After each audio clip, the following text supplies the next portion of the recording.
Ya, bueno, este es el auxiliar número 5 del curso. Bueno, son las 4:42 de la mañana y tengo muy mal internet, así que voy a grabar la clase. Y en teoría, si no me fallan mis cálculos, debería alcanzar a subirse de aquí a las 2 de la tarde. Ya. Eh, Bien. Bueno, primero ahí estoy proyectando el enunciado del auxiliar, que se los voy a subir durante el día. En el fondo son dos preguntas, ¿ya? Bueno, primero que nada, esto es dinámica y energía. Vamos a comenzar a ver energía. Y tenemos algunas cosas. Bueno, en primera instancia tenemos este problema, que es un problema de una trayectoria circular, que es esta trayectoria de acá, esta trayectoria de acá. Y ya, primero, una partícula de masa m se mueve con rapidez constante de sub cero por el exterior de un semicilindro horizontal de radio r. Además del peso y la fuerza normal que ejerce la superficie, la partícula está sometida a otras dos fuerzas, F1 y F2. La primera fuerza está dada por F1 igual a menos C, factor de XY al cuadrado, X tongo más IX cuadrado y tongo, donde C es una constante conocida y las coordenadas X, Y se miden con respecto al origen O, ya, como se ve acá en la figura. La otra fuerza, F2, para la cual no se tiene una expresión explícita, es la que permite que la partícula se mueva con rapidez constante en su trayectoria desde el origen O hasta la cúspide C. A partir de esto se piden tres cosas. Bueno, primero demostrar que la fuerza F1 es conservativa, ¿ya? Es decir, la fuerza que me dan en el enunciado. Después me piden determinar una expresión para el potencial U de X, Y, o lo puse con minúscula, voy a cambiar el enunciado. Ya, pero U de X, Y asociado a F1 y determinar el trabajo efectuado por la fuerza F2 en el trayecto de O a C. Ya. Entonces, para esto, acá está. Ahí está la pauta del problema, en el fondo. Ya.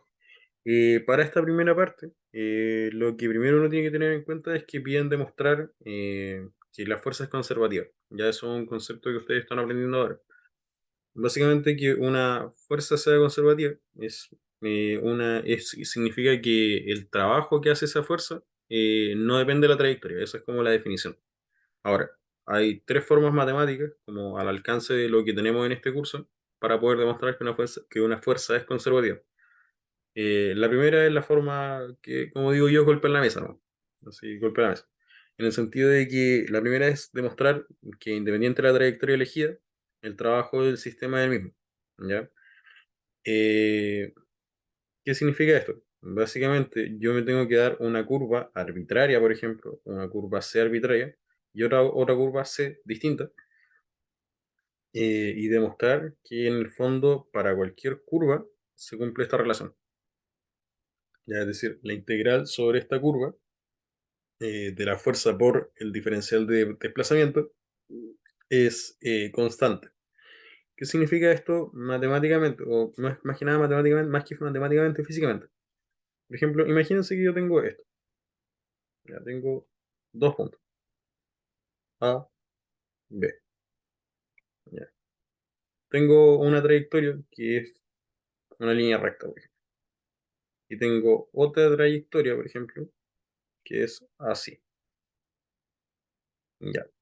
Que una fuerza sea conservativa implica que el trabajo de llevar una partícula, por ejemplo, una partícula, llamémosle este cuadrado, de masa m, el trabajo de llevar la partícula m desde A a B es el mismo si es que yo la llevo por la trayectoria verde o por la trayectoria naranja, si es que la fuerza es conservativa. Si no es conservativa, no. Ya. Ejemplos como típicos de fuerza conservativa, el peso, por ejemplo. El peso es como una fuerza conservativa típica. Ya, y una fuerza no conservativa, como típica, sería la fuerza de Rosa. ¿Ya? Ya, bien.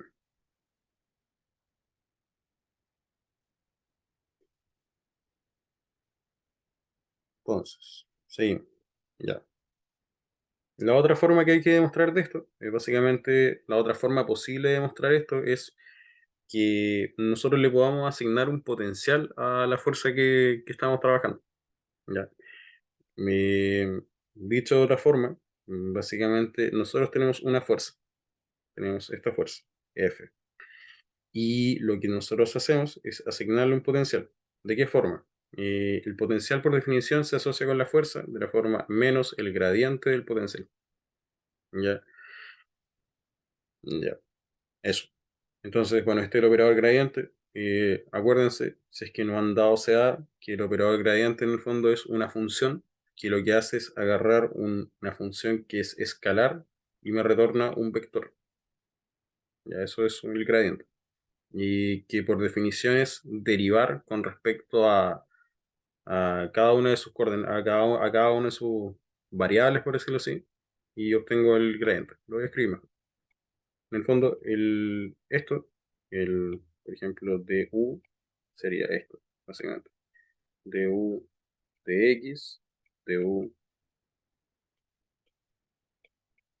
de y, du de z.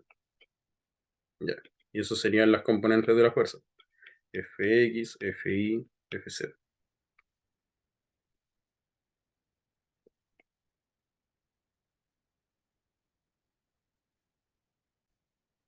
Ya. Ahí sí, nuevamente. Entonces, lo que estábamos conversando recién era que esto básicamente, que el gradiente de una función es derivar con respecto a cada una de sus variables que obtengo un vector. Ya. Eso con el operador gradiente. Ya. Bacán. Entonces, bueno, acá están algunos comentarios en general, que el operador gradiente es ese triángulo invertido en el fondo. eh, y como por definición matemática, el gradiente en el fondo indica la dirección de máximo crecimiento de un campo escalar. Es decir, por ejemplo, para que lo entiendan de manera más intuitiva, en el fondo, la fuerza en el fondo tiene la misma dirección que, que el máximo crecimiento del campo que está definiendo. Por ejemplo, el peso apunta siempre hacia el centro de la Tierra, por definición. O sea, no exactamente, pero para los modelos que nosotros trabajamos apunta hacia el centro de la Tierra. Entonces, y el potencial asociado es el potencial gravitatorio. ¿Ya? Entonces, la dirección de máximo crecimiento del potencial gravitatorio es el centro, es apuntando hacia el centro de la Tierra. Y esa es como la gracia de lo que nosotros hacemos acá. Eh, ya, entonces, repitiendo lo que decía, básicamente el hecho de que yo pueda asociar un potencial a la fuerza implica que que esta fuerza es conservativa, porque solamente las fuerzas conservativas tienen potencial. Ya. Y el tercer punto es demostrar que la fuerza es irrotacional, es decir, que el rotor de la fuerza es cero. Ya. ¿Qué es el rotor de una fuerza? Es básicamente otra función, que lo que hace es opera un vector y obtenga un vector. ¿Ya? Entonces, como para que se acuerden siempre, son tres operaciones con el triangulito, ¿ya? Con el nabla, que son el gradiente, divergencia, rotor. ¿Ya? El gradiente en el fondo es una función que recibe un escalar y retorna un vector. La divergencia es una función que recibe un vector y retorna un escalar. Y el rotor es una función que recibe un vector y retorna un vector. ¿Ya? Eso es como la lógica. Acuérdense siempre que lo que van a ocupar, al menos para esta parte de energía, es el gradiente, que es para cálculo, para relación potencial, fuerza, y el rotor, que es básicamente para eh, rotacional, para ver si es conservativa o no, al tiro. Ya, bien. Eso en líneas generales. Entonces, tienen que acordarse siempre que tienen tres condiciones posibles para demostrar que una fuerza es conservativa. Las tres son equivalentes, es decir, basta con que demuestren la uno o la 2 o la 3 para tener en el fondo que la fuerza es conservativa. No es necesario que demuestren las tres. Y por ejemplo, si demuestran, no sé, que por uno demuestran que es conservativa, directamente pueden decir como, oye, existe un potencial al tiro. O por ejemplo, el rotor es cero. O si por ejemplo el rotor es cero, puedo decir que esto siempre se cumple. Y cosas así. Ahí ustedes pueden jugar. Ya. Eso en como resumen teórico. Igual, no, no, creo que eso. Ya, en particular en este problema, lo que nosotros vamos a hacer para demostrar que la fuerza es conservativa es ocupar el rotor, que es la forma en general más rápida de resolverlo. Como calculan que el rotor es de la fuerza es cero y al tiro. Si tienen la forma explícita de de la fuerza, pueden cachar el tiro que esta cuestión es cero. Eh, Creo que, no, sí. De hecho, dentro de los auxiliares que les subí de semestres anteriores, hay un auxiliar que es de esta misma materia, o el equivalente a este, que la resolución del problema se hace utilizando el segundo caso, esta, el 2. Ya demuestro que una fuerza es conservativa demostrando que existe el potencial. Ya.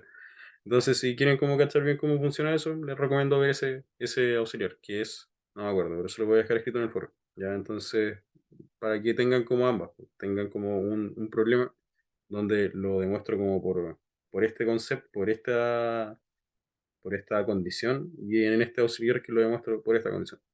Y esta es la típica, porque en el fondo es calcular la integral, pero eso jamás lo he hecho. En todos los años que he sido auxiliar nunca he visto en un control que pregunten así exclusivamente de esa forma. Generalmente lo que uno hace es ocupar la condición 2 y 3. Pero igual sépanla, porque uno nunca sabe.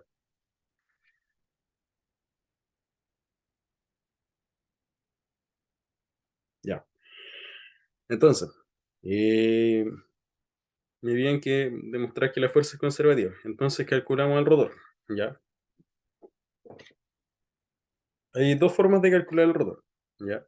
O sea, una en realidad. Que es ocupando esto. ¿Ya? Que es esta expresión de acá.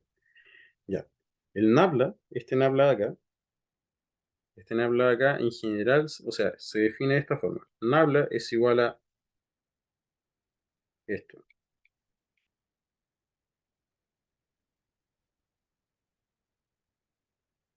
¿Ya? Nabla es un operador. ¿Ya? Es un operador. Que yo lo puedo trabajar de varias formas. Como, por ejemplo, lo puedo aplicar como un producto cruz, lo puedo aplicar como un producto punto. ¿Ya?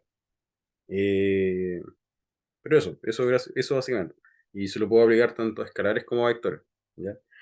Entonces, en particular, el rotor lo que hace es esto. Como dice la notación, es aplicar el nabla cruz F. Es decir, hago producto cruz de este operador con la fuerza.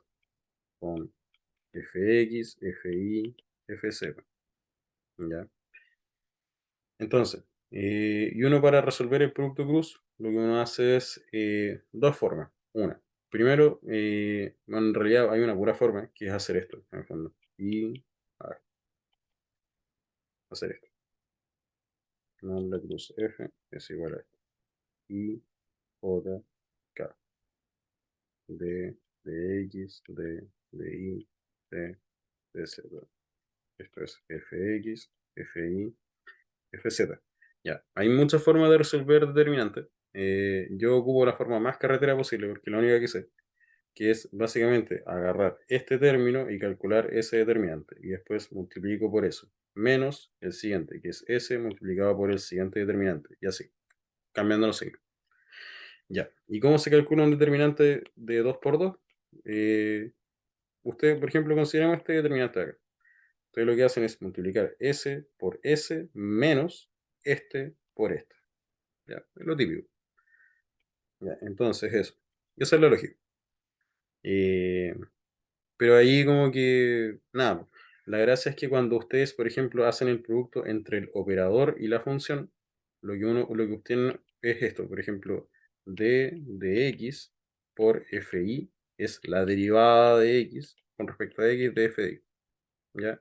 En el fondo esto no es una operación matemática como válida en el fondo, sino que es simplemente una forma visual de entenderlo, ¿ya? Y eso fundamentalmente. Entonces ustedes para resolver el rotor en el fondo hacen este determinante. El determinante sin las cosas naranjas en el fondo, hacen ese determinante. ¿Ya? Y con ese determinante pueden resolverlo. ¿Ya? Ahora, ¿qué pasa, por ejemplo, si ustedes tienen pocos términos? No es necesario, por ejemplo, resolver toda la matraca de todos los términos del determinante. Por ejemplo, en particular en este problema, y por eso elegí este problema, ocurre lo siguiente, ocurre una cuestión muy interesante. primero, solamente estamos trabajando en un plano, ¿ya? Estamos trabajando en un plano. Entonces, solamente tengo, ¿cómo decirlo? Como mi napla tiene solamente dos componentes, en X y en Y. Y tengo dos componentes de fuerza, en X y en Y. ¿Ya? Entonces, directamente hago esto. Considero este término y este término solamente. ¿Ya? Si se fijan, es como nabla X, la componente en X del nabla y la componente en Y del nabla. ¿Ya? Y hago producto cruz con la fuerza en X y la fuerza en Y, que las dan por enunciado. Que bueno, no las anoté, pero las dan por enunciado, que son estas de acá. X por Y cuadrado, X tongo, Y por X cuadrado, Y tongo. ¿Ya?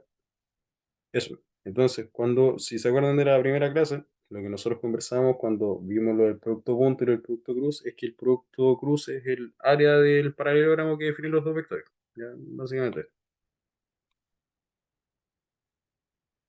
teníamos dos vectores, así y así, por ejemplo, y lo que define el producto cruz es un vector perpendicular a la superficie. No, en este caso sería, por ejemplo, A, B, A cruz B, sería algo de esta forma.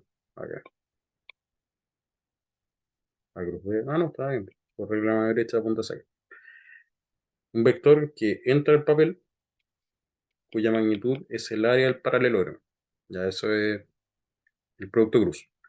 Entonces, habíamos hablado de que, por ejemplo, en el producto punto, cuando teníamos el producto punto de un vector consigo mismo, obteníamos cero, por ejemplo. Digo, un vector consigo mismo, digo, un vector, el, el producto punto de un vector con un vector perpendicular a él era cero. Ya, porque habíamos hablado de toda la explicación teórica de por qué pasa eso. Ya, en el caso del producto cruz, ocurren cosas bien interesantes, por ejemplo, cuando tenemos, por ejemplo, vectores ortogonales, ¿ya? Por ejemplo, no sé, cuando hacemos el producto cruz entre y tongo y j tongo, por ejemplo, obtenemos k tongo, ¿ya? En vez de obtener cero, obtenemos k tongo. ¿Por qué? Porque si se acuerdan, en el fondo, no sé, tenemos algo de esta forma. Ya, tengo esto y esto. Por ejemplo, el y tongo, j tongo. Digo, j tongo. J tongo. Entonces, cuando hago el producto, bueno, y estos tienen magnitud 1, es decir, eso mide 1 y eso mide 1. Entonces, cuando hago I A, cuando hago O y tongo, cruz J tongo, obtengo un vector cuya magnitud es el área de este cuadrado y que es perpendicular ocupando regla a la mano derecha, que sale del plano, ¿ya? Que sale del papel. O sea, ustedes lo están viendo en la pantalla, que sale de la pantalla, ¿ya? Y cuya magnitud es 1. Y ese vector es K tongo. Ya, esa es como la lógica. Ya, pero ahí tienen que ver como el detalle, cómo funciona. Pero traten de hacerse la intuición fundamentalmente en esto, con los vectores, con el producto de los vectores unitarios. ¿Qué pasa acá? Y tongo, cruz, j tongo igual k tongo. Hay una triada que les voy a enseñar, que es esta de acá. Que no hay mucho espacio, pero igual va a quedar en el video. Acuérdense, siempre así como que anótenselo en la, no sé, en la pared, no sé, acuérdense esto. Ah, ¿por qué escribo T? I, J, K. Ya. Con más. Y cuando voy para allá, voy con menos, menos. Entonces, tienen que acordarse de esto. ¿Cómo se lee este grafiquito? I tongo cruz J tongo es igual a K tongo. ¿Ya? Si se fijan en ese orden. ¿Ya? ¿Qué pasa si lo leo al revés? I tongo cruz K tongo me da menos J tongo. ¿Ya? I tongo cruz J tongo, digo cruz K tongo me da menos J tongo. ¿Ya? Entonces eso, tienen que acordarse de eso. Para acá con más y para acá con menos. ¿Ya? Eso. Entonces ahí, a ver, ahí, ya. Acuérdense de eso. Tómenle una foto de eso y acuérdense de esa imagen. Ya, para los productos cruz. producto cruz.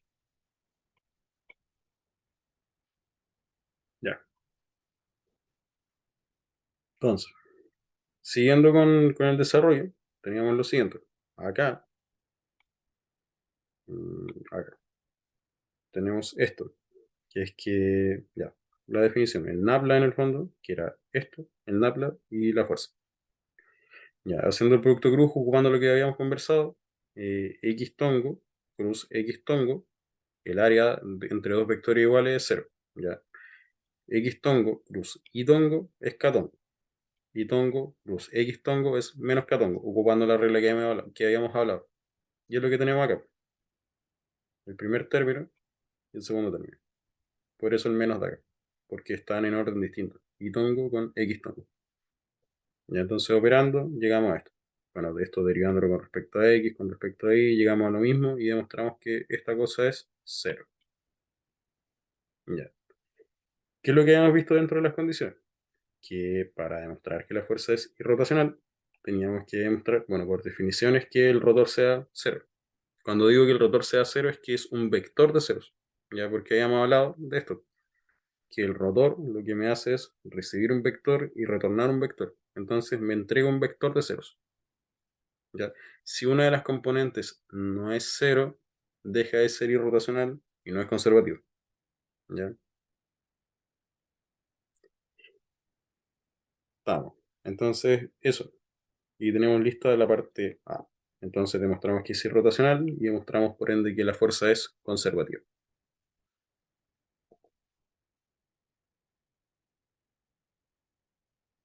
Ya. La parte B. La parte B, en el fondo, ¿qué piden en la parte? Deberían pedir esto. Determinar una expresión para el potencial asociado a F1. Ya. Ya, entonces me piden una expresión para el potencial. Es decir, me piden encontrar de forma explícita esto. Ya. Acá, más de alguno pensará que yo me metí un golazo y dije, oh, el potencial tiene que tener esa forma. Pero si se fijan, hay dos formas de resolver estos problemas. Una es como la forma carretera, que es que, no sé, pues, básicamente como que integren componente a componente, que de hecho yo en el auxiliar que hice, el que hacía todo el semestre hasta de esta materia, lo hacía de la forma carretera, por el fondo, integraba componente a componente el U y obtenía, o sea, en el fondo derivaba componente a componente, o sea, bien digo, integraba componente a componente la fuerza y obtenía el U. ¿Ya? Pero, pero también como que es válido, como eso he revisado en las pruebas, que es válido, por ejemplo, que ustedes se den como una forma de potencial, así como que el potencial debería tener esta forma y demuestro que tiene esa forma. También es válido. Y lo cual igual es más lógico en realidad. Entonces, ¿qué es lo que hice yo acá? Tienen que la fuerza esta, ¿ya? Esta es la fuerza. Que igual está anotada en el enunciado, ¿ya? Entonces, con eso ustedes se construyen el potencial. Ya, se construyen el potencial. Donde el potencial en el fondo tiene que cumplir que la derivada con respecto a x tiene que darme esto y la derivada con respecto a y me tiene que dar ese. Ya que en el fondo es la definición que está acá. Esto de acá. No, miento. Esto de acá. Que la derivada con respecto a x me da la componente en x y la derivada con respecto a y me da la componente y. ¿Ya? Y esta función en particular tiene una forma parecida a esta. ¿Ya? Cuando la derivo con respecto a x me entrega x y cuadrado, derivo con respecto a y, me entrega eso. Ya. La gracia está en que yo dejé ese factor alfa en el fondo, que nosotros vamos a calcular para saber exactamente cuál es la solución. Ya, una cosa importante antes de continuar es que cuando uno calcula los potenciales, o mejor dicho, uno le asigna un potencial a una fuerza, en teoría puedo asignarle infinitos potenciales con constantes distintas. Por ejemplo, pongámosle que no sé, porque todavía no lo terminamos, pero por ejemplo, pongámosle que no sé, el potencial me diera cualquier cosa, no sé, 10 x cuadrado y cuadrado, más una constante. Ya. Por ejemplo, el potencial de la forma 10x cuadrado más y cuadrado más 1, por ejemplo, 10x cuadrado más y al cuadrado más 2 10x al cuadrado y cuadrado más 3, etcétera, todos me sirven. Todos son potenciales que están asociados a la fuerza. Ya. ¿Y por qué no existe unicidad del potencial asociado a la fuerza? Es básicamente porque, o sea, unicidad en el sentido de la constante, es porque es válido como para cualquier sistema de referencia. Por ejemplo, piénselo de esta forma. Em, no sé, pues, a ver, el típico ejemplo que uno veía en el colegio, por ejemplo, era esto. Mm, a ver, tengo una referencia ahí. Para mi primer, no sé, pues, tengo una, qué sé yo, tengo una masa acá, por ejemplo. Estoy, ya tengo una masa ahí. Ya, con este sistema de referencia, no sé, pues, en este caso tengo el i igual 0. Tengo otra referencia donde tengo acá el igual 0. Y tengo una tercera referencia donde tengo el i igual 0 acá. Ya. Pero la masa sigue estando donde mismo. Entonces, bueno, y entre ellas, qué sé yo, pongámosle un mero de diferencia. Ya, entonces, a este de arriba está a 2 metros. Y a este está a 1 metro. Y a este está a 0 metros. Ya. ¿Qué implica eso? El potencial, el potencial gravitatorio, todos cachan que mg por h. Ya. ¿Qué es lo que pasa? Eh, Vamos a tener como distintos potenciales en el fondo para un mismo sistema que no cambian en el fondo. Vamos a tener como, por ejemplo, algo de la forma, no sé, vamos a tener para el primer caso que sea 0, para el segundo vamos a tener mg por 1, para el segundo vamos a tener, para el tercero vamos a tener mg por 2, por ejemplo. Ya. Todos tienen la misma forma, pero están trasladados por una constante. Y esa constante viene dada por el sistema de referencia. Por eso como que existen infinitas formas para obtener, infinitas formas de potencial para una misma fuerza, considerando eso. Pero todos tienen la misma forma. Ya. Pero fuera de eso, tenemos esto. Ya.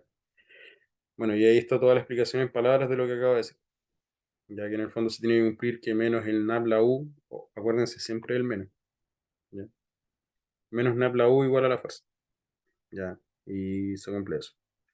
Entonces, lo que yo hago acá es calcular el gradiente de U, ¿ya?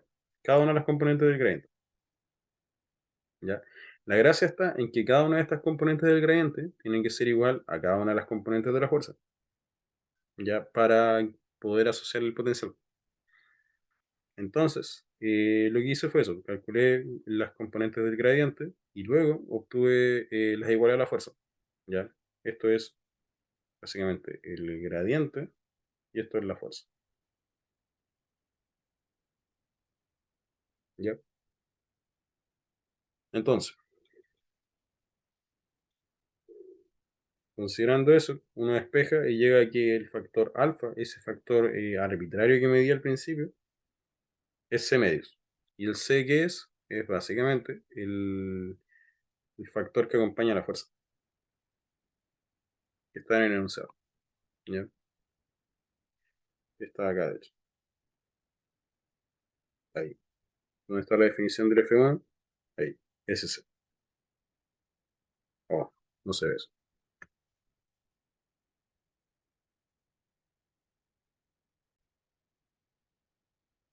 Ya. Entonces, retomando lo que estaba diciendo, en el fondo, ¿dónde había quedado? Acá. Ya. Habíamos quedado en que estaba igualando los dos términos y llegué a que alfa es igual a c medio. Ya. Entonces, con eso obtenemos que el potencial del sistema es básicamente u por c medios, x cuadrado y cuadrado. Y con cualquier constante me sirve según lo que había dicho antes, en el fondo. Ya. La pregunta C. Ahí está. Bueno, la pregunta C me piden determinar el trabajo efectuado por la fuerza F2 en el trayecto de O a C. Ya. Y el trayecto de O a C es básicamente esto. Tenemos el semicírculo, partimos acá, que es O, y llegamos acá, C. Ya. Entonces, para eso, para encontrar el trabajo, que hace mi fuerza, puedo hacerlo como de varias formas. Una, como demostré que la fuerza es... A ver, no, porque acá me están pidiendo un detalle súper importante. Me están pidiendo el trabajo de la fuerza F2, ¿ya? Yo demostré que la fuerza F1 es conservativa, pero la F2 no tengo idea, ¿ya? Entonces, por eso acá uno lo tiene que resolver de la forma carretera en el fondo, que es que es hacer la integral en el fondo de la integral de trabajo, ¿no? Y ahí resolver, ya.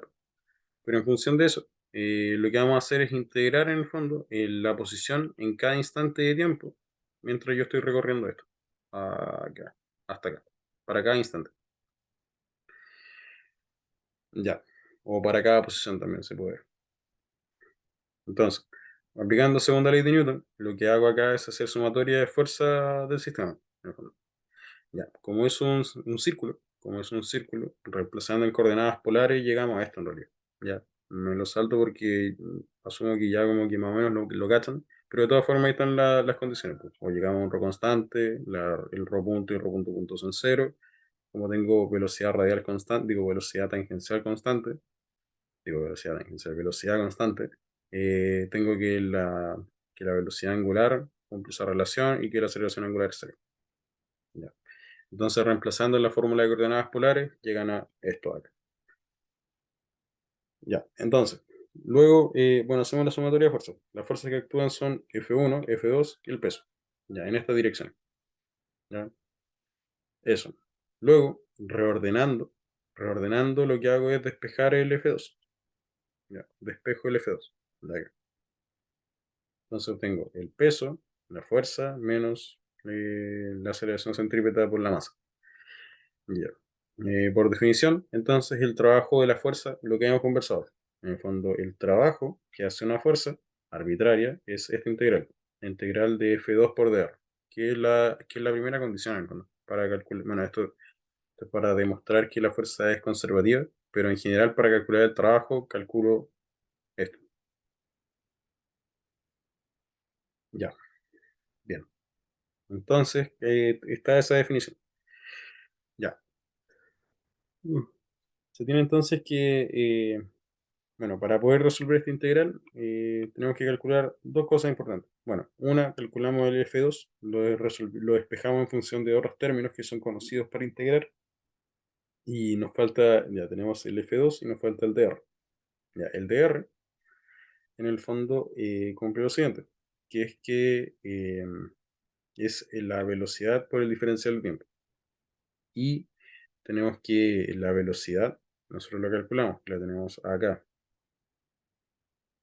Mentira, no tenemos aquí. Pero igual, de todas formas, la velocidad es por definición R por phi punto. Ya, eso es como la definición. Ya, y por fitón. Porque lo que hemos conversado cuando conversamos lo de coordenadas intrínsecas, que es en dirección tangencial esta cosa. Si es que es un movimiento circular. Entonces, la velocidad es básicamente ese término ahí, multiplicado por el diferencial del tiempo. Entonces, lo que hacemos es agarrar esto y reemplazarlo acá. Es decir, agarramos esto, lo reemplazamos. Y también tenemos la expresión para F2, que es esta expresión de acá. Y la reemplazamos acá. Entonces, reemplazando ambas cosas, la ecuación 1 y la ecuación 2, llegamos a lo siguiente. A que el trabajo hecho por la fuerza 2 es la integral entre 0 y Tc, eh, integral entre 0 y Tc de mg y dongo por r phi punto phi dongo dt, menos F1 de R. Ya. Entonces, hoy creo que borré algo. Ya, pero lo voy a corregir.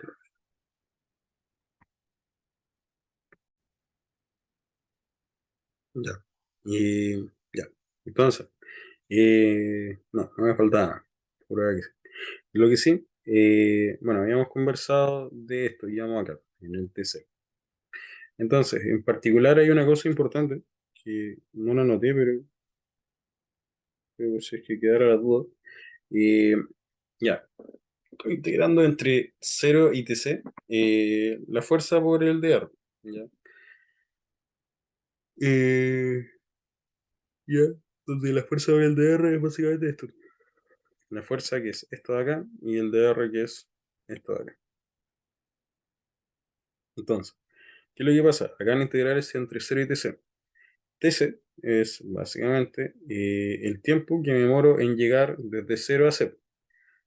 Por enunciado. Por enunciado a mí me dicen que teta punto, o phi punto, mejor dicho, phi punto es igual a omega cero, es decir, la velocidad angular a omega cero. Eh, ya. ¿Qué implica esto entonces? Que TC, el tiempo que yo me demoro en llegar arriba, que es pi medios, que es cuarto de círculo, partido en, digo, por W, o sea, así, por W cero. ¿Ya?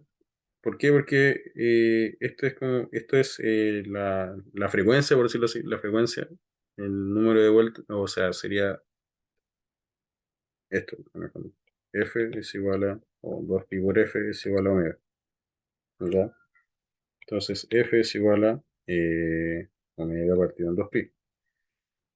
¿Ya? El tiempo en que demoro en llegar, en recorrer la mitad, un cuarto de ciclo en el fondo, es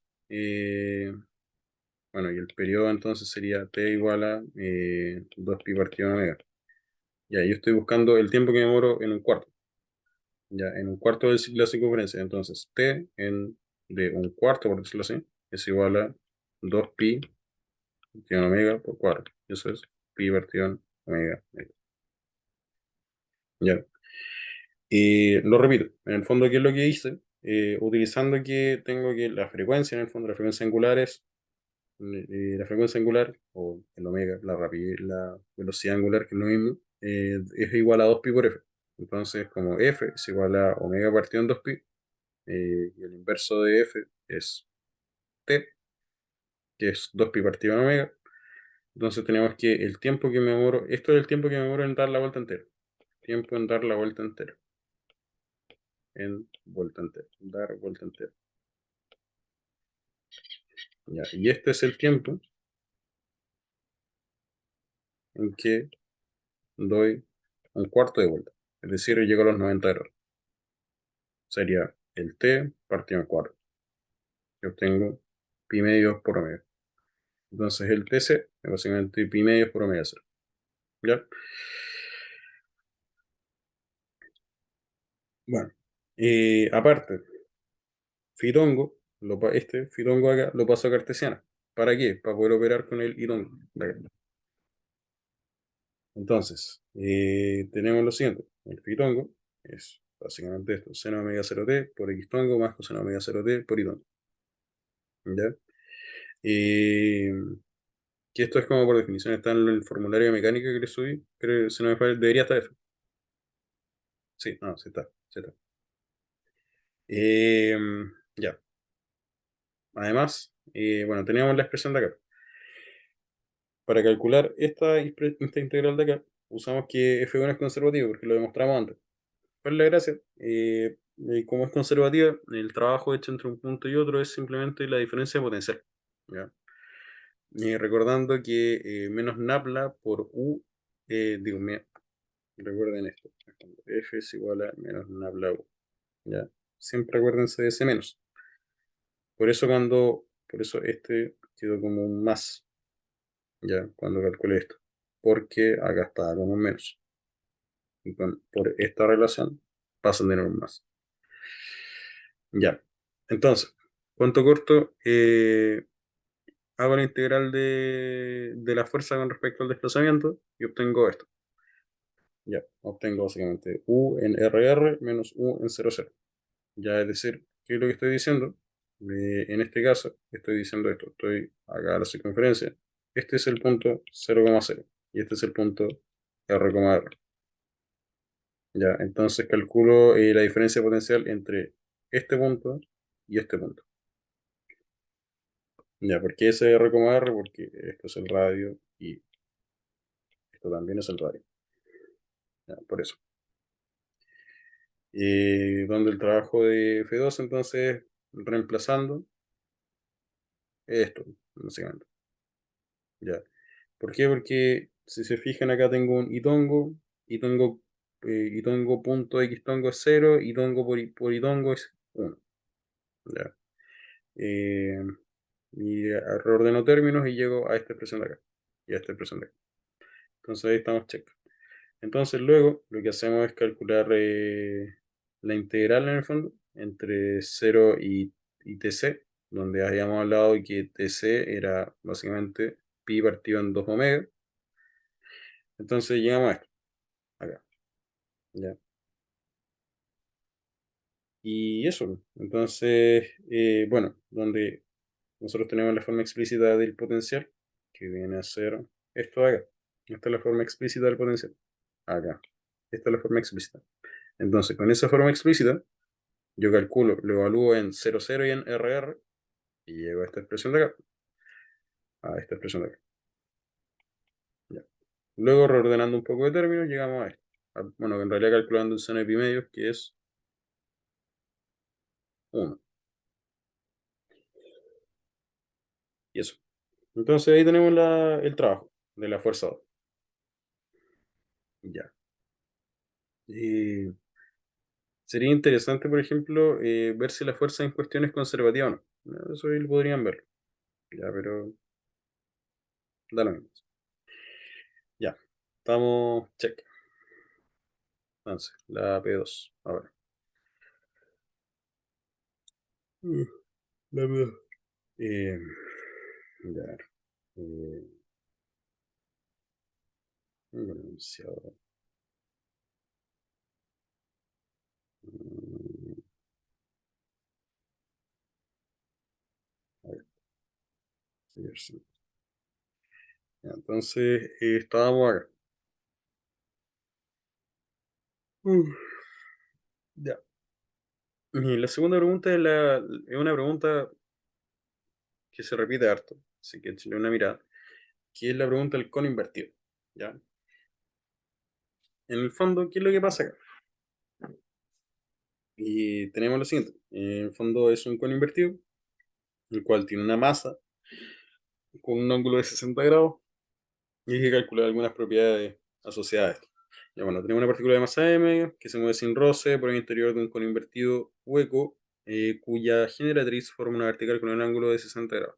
Con un ángulo de 60 grados, como muestra la figura. La partícula está ligada por una cuerda de largo L al vértice O del cono. A partir de esto se pide determinar la rapidez de la partícula si la magnitud de la tensión de la cuerda es mg, si desde la condición de A la cuerda es recogida a través del vértice O a una tasa constante y muy pequeña, determinar el largo en que la cuerda se rompe considerando que la máxima tensión D que ella es capaz de soportar es 2 mg. Y después suponer que la cuerda repentinamente se corta, escribir una ecuación que permite determinar la altura máxima que alcanza la partícula. Ya. Son preguntas de energía y con algunas cosas de momento angular. De momento angular, sí. Y, y eso, como para matar lo de la semana pasada, en realidad.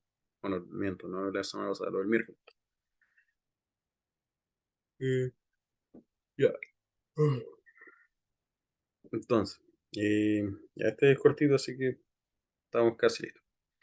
Ya, en el fondo, bueno, tenemos todos estos problemas, lo típico que uno hace, primero hace el deseo.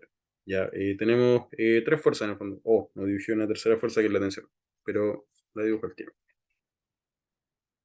Tenemos la tensión acá. Bueno, por eso es un deseo. Ya, ¿qué es lo interesante de esto? En particular tenemos que este ángulo de acá es 60 grados. Con esto de acá. Este ángulo de acá es 60 grados. Entonces, por geometría, este es 60 grados también. Entonces, lo que conversamos en la primera clase, creo, hagámoslo algo así, que estos sean perpendiculares. Teta, no teta, teta, no teta, teta, no teta, teta, y así. ¿Ya? Entonces, utilizando eso, se deduce que este ángulo de acá vale 30 grados. ¿Ya? Ese ángulo de ahí vale 30 grados. Porque es el complemento de este, por el fondo. Por eso. Entonces, em, tenemos, bueno, mi sistema con las fuerzas. Tengo la normal, tengo el peso y tengo la tensión. Ya. Entonces, en primer lugar, lo que hacemos es, nos vamos acá y dicen, determinar la rapidez de la partícula si la magnitud de la tensión de la cuerda es mg. Entonces, Tenemos lo siguiente. Primero planteamos el de cero. Digo, planteamos el de cero, ya lo dije. Planteamos después las ecuaciones de movimiento. Ocupamos segunda ley de Newton y planteo, yo acá ocupé cartesiana, así. Directamente ocupé estos ejes, así. Ni siquiera los roteé, nada. Ocupé la forma más básica. Y entonces, tenemos esto. ¿Por qué? Porque en particular nosotros tenemos que esta cosa gira así, po, ¿ya? Entonces, por eso yo ocupé estos ejes cartesianos para coincidir con la aceleración en uno de los ejes y en el otro sé que es cero. ¿Ya? Entonces, para explicar eso, hice sumatoria de fuerza de Ni, entonces tuve la normal multiplicada por seno de alfa, que, bueno, alfa igual 60 grados, ya, 60 grados. Que lo explicité acá abajo, de hecho, acá está, alfa igual 60 grados.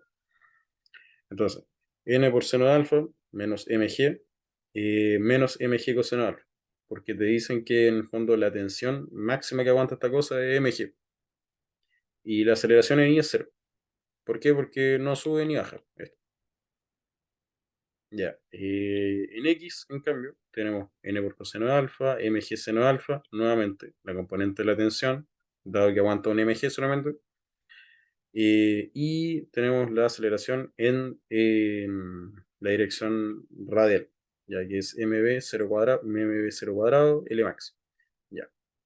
¿Por qué? Porque esto básicamente es la aceleración centrípeta, lo que habíamos hablado antes. Esto es básicamente m a c, donde esta cuestión es v cuadrado partido en L. Ya es lo típico. Ya. Entonces eso.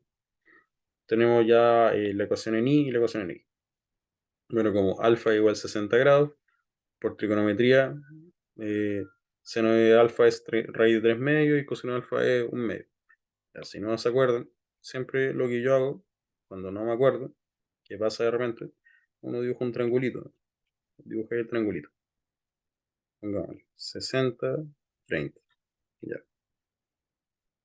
Ya. El ángulo más, al lado más chico en el fondo le pongo 1. Ya. El siguiente mide, no sé, pero sé que este mide 2. Ya. Entonces, esto mide eso. Ya, siempre para el 30, 60, 90 tienen que acordarse de esto, en el fondo. Que el lado más chico mide 1, el lado más grande mide 2 y el siguiente lo tienen que calcular, que es raíz de 3. Ya, entonces con eso calculan eso y eso. Ya, entonces, teniendo eso, agarramos la ecuación 1, esta, agarramos la ecuación 1 y despejamos la normal, la normal. Ya, es decir, de acá agarramos la normal y tiramos todas las cosas para el otro lado. Y obtenemos esto de acá. Y reemplazando con seno de alfa y coseno de alfa, llegamos a esto de acá, que es simplificando ya mg raíz 3. De la ecuación 2 tenemos lo siguiente. Ya. De acá despejamos el b0 cuadrado. Entonces tiramos todo para la izquierda y despejamos b0 cuadrado. Nos queda en función de la normal, de coseno de alfa y varias cosas. Entonces, después lo que hacemos es reemplazar la normal solamente y reemplazar, bueno, seno de alfa y coseno de alfa y llegamos a esto. Ya. Que era lo que pedía la pregunta. ¿Ya? La pregunta igual es mucho más corta que la otra como que era más teórica. Esta como que es directamente esto, B0 al tiro. Ya. Siguiente pregunta.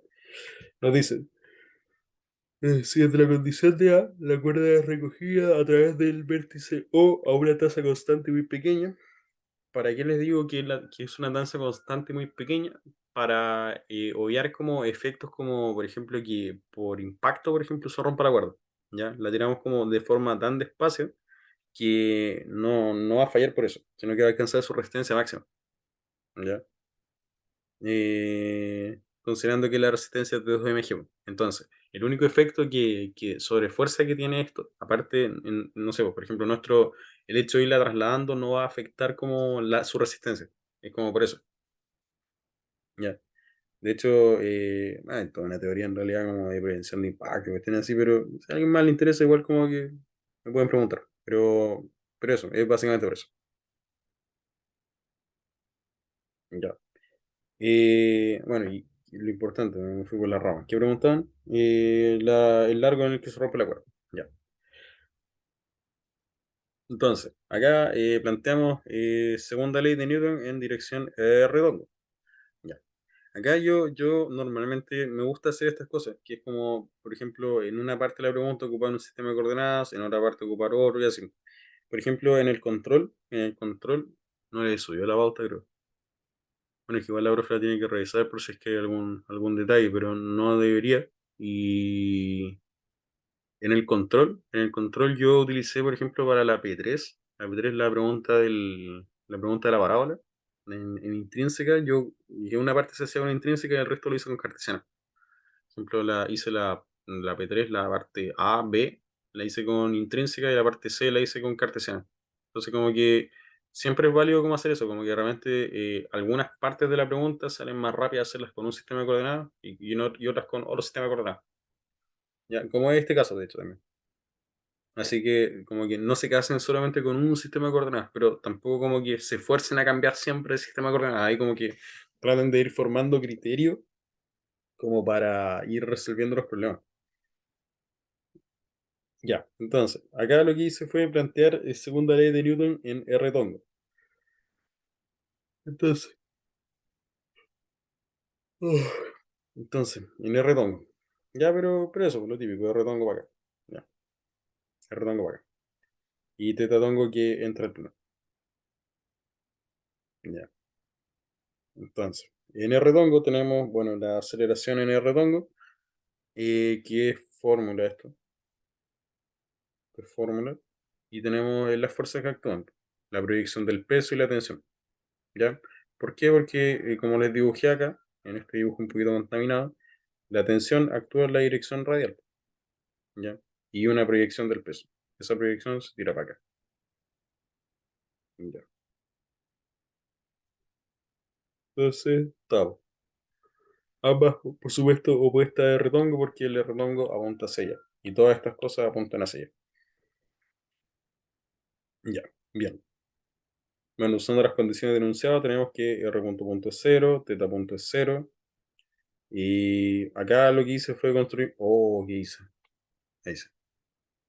Fue construirme en el fondo una variable de apoyo, esta, que la llamé H0. Ya. Perfectamente podrían haber resuelto el sistema sin utilizar esto, pero yo lo utilicé porque sale más corto. Y en general, estos dos términos, el R cuadrado con el phi, siempre van juntos. Ya, entonces como conviene de repente igual como simplificarlo usando esto.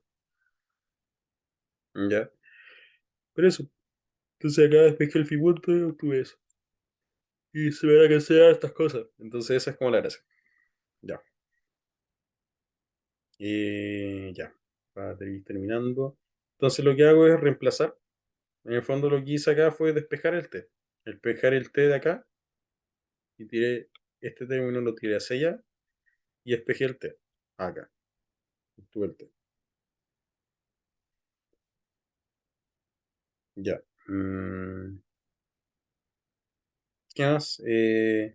Bueno, considerando que la resistencia máxima a la tensión es 2 mg, entonces impongo que este T sea 2 mg. ¿Ya? Ahora, ¿qué es lo que anota acá, de hecho?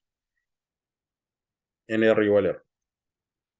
Entonces, reemplazando el R chico con R y el T con 2 mg, llegamos a esta expresión de acá. Y acá despejo el R cubo. Ya, despejo R cubo. ¿Para qué? Para después reemplazar. Ya. Entonces eso. Luego recupero la variable H0 que me creé, que en el fondo me simplifica un poco los cálculos. H0, como dije, era R cuadrado por phi punto. Entonces esto viene a ser esto, donde el R chico es L en el fondo. Eh, y el phi punto viene a ser B0 por L raíz de 3 medios, que es el comentario que anota acá. Nosotros estamos girando con respecto a este eje. Entonces, ¿qué implica eso? El radio de giro en el fondo es este radio acá. Por eso este L raíz de 3 medios en el fondo es este segmento de acá. Que si se fijan, es en el fondo esta proyección de acá. Ya, esta de acá. Que esto de acá es básicamente L por seno de 60. Por eso es L raíz de 3 medio. Porque el seno de 60 es raíz de 3 medio. Ya, estamos casi, estamos casi, estamos casi. Ya. Entonces eso, de ahí sale el H0 y con eso reemplazando un poco, podemos despejar el H0 acá. Ya, entonces reemplazando el H0, bueno, aquí reemplazando senos, cosenos, todos los términos que teníamos arriba, llegamos finalmente a esto. Entonces, el largo de la cuerda cuando se rompe, básicamente es esto. Es decir, para dejarlo como de forma explícita, R es igual a L raíz cúbica de 3 quintos. No. Pero eso es como la lógica. Entonces, más que como el detalle de la maraca, eso como que me da un poco lo mismo en realidad. Lo que me interesa es como que entiendan conceptualmente qué es lo que hicimos acá. ¿Ya? En la primera parte hicimos sumatoria de fuerza en coordenadas cartesianas. ¿Ya? Hicimos los juegos con trigonometría, qué sé yo. Y reemplazando el n en una ecuación, o sea, despejando el n de una ecuación y después reemplazándolo en la otra, llegamos a B0, que es lo que nos pedía. Nada más. En la parte B, acá un poco más entretenido, porque en el fondo, bueno, en el fondo es hacer sumatoria de fuerzas, pero utilizando los sistemas de coordenadas. Hacemos este cambio en el fondo, reemplazamos el t, de ahí ocupamos la condición de que se rompe cuando t es igual a 2mg, en r igual r, donde r es básicamente el radio donde se rompe esta cosa. Hacemos la sumatoria de fuerzas, reemplazamos los datos, hacemos el reemplazo con el radio del giro que estamos considerando acá. Y eso, y ahí obtenemos directamente con qué R se rompe la cuerda, ¿no? Ya. Y por último, en la parte C, nos piden suponer que la cuerda repentinamente se corta. Escribir una ecuación que permita determinar la máxima altura que alcanza la partícula. Ya. Entonces, acá. Ya.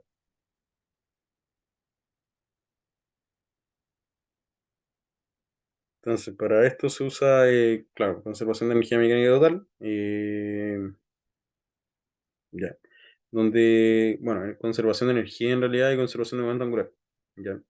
En particular tenemos que, para conservación de energía, bueno, en general estas dos ecuaciones siempre son comunes, conservación de energía y conservación de momento angular, ya, porque generalmente les va a faltar algún término como para despejar cosas, porque acá tenemos como velocidades, posiciones y tenemos varias cosas, entonces como que necesitamos como varias ecuaciones para poder resolver. Ya, dos ecuaciones en realidad. Entonces, eso, y todos estos problemas como de giro en general, todos, de verdad, créanme que todos estos problemas se resuelven exactamente igual ocupando ambas condiciones. Oh, se me está acabando la batería. Ya, voy a terminar luego esto. Ya, entonces, pero eso, todos estos problemas, por ejemplo, de más que, por ejemplo, para cuando nos veamos de nuevo a vuelta de año nuevo, le voy a llevar quizá a otro problema, del que deberíamos estar viendo energía todavía, por ejemplo, este típico problema, otro tipo de problema tipo, que es, por ejemplo, considerar, no sé, por las velocidades con las que gira a esta altura, condiciones paranormales y cosas así. Por ejemplo, estoy rotando así. Yo tengo, no sé, mi partícula acá. Es parecido como el problema de las normal que teníamos acá y acá. Parecido. Ya, o por ejemplo el problema del cono, el típico. Típico problema del cono, que con distintas variantes, pero en el fondo es lo mismo. Como que varía la altura, por ejemplo, que lo que estamos haciendo ahora, y ver qué pasa, no sé, pues, con la energía, con la cinética, ver como qué pasa con la altura, cosas así. El rango en el cual se mueve. Entonces, todos estos problemas se resuelven exactamente igual. Que es que conservan energía y conservan momento angular. ¿Ya? Ahora, ¿cómo sé si conservo un momento angular? Fuerza central, ¿ya? O directamente que la sumatoria de torque sea cero. Ya ahí ustedes tienen que ir cachando. Ya, pero eso, en particular en este problema es porque la sumatoria de torque es cero en realidad. O sea, pueden demostrarlo de muchas formas que en el fondo el momento angular se mantiene constante. Ya, pero eso. Entonces, en general, estos movimientos circulares a velocidad constante mantienen el momento angular. En el fondo, el momento angular se define como esto, R cruz mb. ¿Ya? Y el hecho de que se mantenga constante implica que cuando aumenta el radio disminuye la velocidad. O en su defecto, si le quitan masa, por ejemplo, al sistema, también pues, pueden aumentar la velocidad aún aumentando la distancia. Ya que también es una posibilidad. Que de hecho eso tiene aplicaciones, por ejemplo, cuando ustedes lanzan un cohete, por ejemplo, no sé, pues, quieren alejarse una trayectoria, sin perder velocidad, van quitando masa. Ya, los cohetes hacen eso. Bueno, dato, para el que le interesa. Pero eso, entonces, haciendo conservación de energía mecánica total, comparamos condición inicial y condición final. Ya tenemos cinética más potencial. ¿Ya? Eh, y conservación de momento angular, lo mismo. En este caso, habíamos hablado de que el momento angular se define como esto. ¿Ya? Entonces, ¿qué es lo que pasa? Si mantengo la masa constante, entonces lo que se tiene que conservar en el fondo es esto. ¿Y qué es lo que pasa? En mi trayectoria inicial, que es esta, tengo R, tengo la velocidad que entra acá. Entonces son perpendiculares. Y si se acuerdan, cuando hablamos del producto cruz de dos cosas perpendiculares, era un cuadrado, no. Es decir, es la magnitud de este vector y la magnitud de este otro vector. ¿Ya? Y esa área, en el fondo, es eso. ¿Ya? Entonces, por ende, acá lo que comuniqué directamente fue R por B1 y R F por BF. Pero esto en el fondo. ¿Ya? Ya. Entonces, estamos casi. Entonces despejo la velocidad acá. Despejo la velocidad. Y esa velocidad después la reemplazo acá. Tengo, bueno, detalle. Me falta el B1. El B1 en el fondo lo obtengo de la siguiente forma. R por B1 es igual a L por B0. ¿Ya? Que en el fondo son como las condiciones iniciales de las que parto. Porque se supone que esta cuestión se me despega en cierto momento. Ya, entonces B1 es básicamente L partido en R por B0. ¿Ya? Entonces, ahora sí, utilizando B1 lo reemplazo acá, en esta ecuación de acá, y después reemplazando el BF acá, obtengo, bueno, esta ecuación de acá. La gracia está en que en varios de estos problemas, no es necesario que ustedes, por ejemplo, porque esta cuestión es una ecuación un poquito no lineal, entonces como que no, o sea, más que, o sea, una no lineal y no se puede resolver de forma explícita, o si se puede resolver de forma explícita es una matraca infernal. ¿Ya? Entonces, ¿qué es lo que pasa? Normalmente como que uno les va a pedir como, oye, déjenme como, exprésenme la ecuación necesaria para poder resolver la variable y no me despejen la variable, no pierdan tiempo en eso. Pregunten, por último, si es como que pregunten si es que es necesario, por ejemplo, despejar los términos que estamos calculando o no, o simplemente plantear una ecuación, ¿ya? Que también es válido. Ya, pero eso, por ejemplo, yo acá dejé la ecuación, porque no era innecesario como hacer toda la matraca, no vale la pena. De hecho, como que el problema que me robé acá, de, en su pauta como que, de hecho, llegaban a una expresión más primitiva que esto, así que no decían como ya, y se reemplaza esto acá y acá, listo. Entonces, como que no es necesario de repente como marcar tanto. Ya. Y por último, lo que nos decían era la altura a la cual llego. Y la altura es básicamente RF por un medio, ya, porque habíamos hablado de que esto era un triángulo en el fondo, y esto varía, no, miento, esto valía 60. ¿Cierto? A ver, sí, eso valía 60, entonces esto valía 30. Si dijimos que esto es RF, entonces la altura, el HF, es básicamente un medio. Nada que ver. Esto ahí. Esto es, ya. Entonces, esto acá es 60 grados. Entonces, esto es 30 grados. Entonces, la altura, es básicamente esta de acá es un medio de RF, que es lo que está acá. Y con eso estamos listos. En el fondo lo que me interesa es como que les queden dos cosas importantes de esta pregunta. Lo primero, conservación de energía y de momento angular. Lo demás como que es matraca solamente. Pero acuérdense siempre que todos estos problemas de giro, si les falta una ecuación, pero grábenselo en la cabeza, grábenselo así. Todos estos problemas de giro que si les falta alguna ecuación, apliquen momento angular. Siempre, siempre. Obviamente tienen que cachar que el momento angular se conserve. ¿Ya? Eso es súper importante. Pero eso, por último, si tienen dudas así como de exactamente cómo demostrar que se conserva el momento angular, aparte, en el fondo acuérdense siempre de esto, eh, esto es momento angular, el L. De L de T igual a tau, básicamente, o tau, así. ¿Ya? Entonces, por ejemplo, si demuestran que el tau es cero, torque es cero, conserva momento angular. Otra, por ejemplo, hay movimientos típicos que conservan momento angular. Por ejemplo, una trayectoria así, circular, por ejemplo. Una trayectoria así circular a velocidad constante. Conserva momento angular. ¿Qué pasa si giro a velocidad constante pero no mantengo el radio constante? No conservo momento angular. Y así. Pero eso es general. Ya, dejo hasta acá porque igual como que quería ser más directo porque no voy a responder dudas como hablando, sino que no gasten tanto tiempo viendo el video y ahí me pregunto cualquier cosa. Ya, estamos hablando. Cuídense. Chao, chao.